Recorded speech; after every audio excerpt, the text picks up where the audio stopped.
basically endless strategies and tactics that businesses can use to understand and improve the client experience. But one in particular has proven to create a culture that makes listening to the customer easier, understanding their unique problems and challenges, and allows an organization to quickly identify and implement solutions the top priority. Today, we're talking with Erick Iverson, Vice President of Solutions Development at TIAG, to understand how to use practice groups to solve even the most technical and challenging problems for an organization. Hey, Erick. Good morning. How are you doing? I'm good. How are you? Great. So practice groups are popular across the legal industry and commercial space, but not necessarily GovCon. How are you defining and using them? Sure. It's a common concept that other professional service organizations like law firms use, but not one that's commonly used in our industry. Similar to other professional services organizations, TIG's practices are really intended to support specialized requirements of our diverse customer base. So how does this approach help impact mission-driven requirements? Because our client base is really unique in that way. Yeah, absolutely. Especially when it comes to offering high-end productized packaged services to customers, we find practice groups are really relevant because really they're a refinement of traditional service-based organizations. And, we really seek to develop service offerings to meet those unique customer needs, try to get out in front of some of the challenges they're going to have with repeatable proven practices. And ultimately the goal being that the customer can buy a service and the associated outcome. Oh, that's excellent. So what components are contributing to solving problems proactively? Sure. Really, as an organization, we're investing in the research and development to create well-defined service offerings that a customer can purchase as somewhat of a black box. They don't have to be as concerned about managing the activity. They can focus on their core business while our teams deliver the desired results. Each time our practitioners deliver a service, they have the benefit of applying continuous improvement and collecting those lessons learned for the next engagement. So this is especially vital for the DoD. There's been a lot of discussion around the role of commercial best practices and their application within the government. Yeah, absolutely. This is certainly one means by which the government can obtain commercial best practices that are really tailored to their unique requirements. A great example is TIG's practice around human-centered design. Commercial companies have been aware of the importance of designing intuitive, easy-to-use applications for over 2 decades.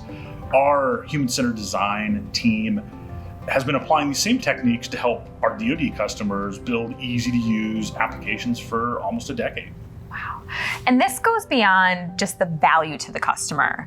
It's not just customer-centric, although there's a huge value there. Sure. You're giving technical thought leaders, industry thought leaders, a platform to synthesize problems and then create meaningful solutions. Absolutely correct.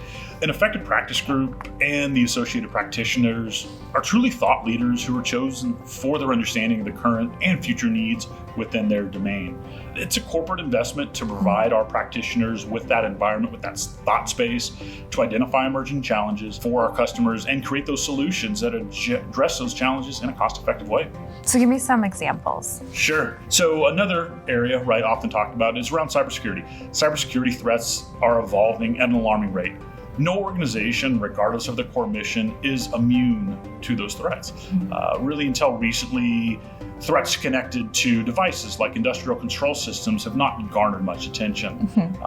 We established a cybersecurity practice with a specific focus on the security of industrial control systems, facility control systems, and similar connected devices, the things that you don't necessarily think about, but are often relatively easy to compromise. And making the news as of late. Absolutely, yes. So this is always a question around any kind of initiative or something like this, but how do you measure the effectiveness and success of these practice groups? Sure.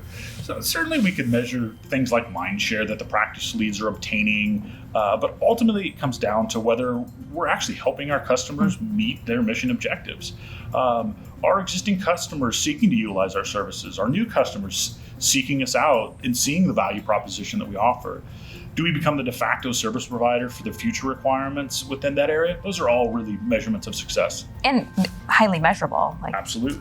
This is so important. This has been such an incredible investment for TIAG. Sure.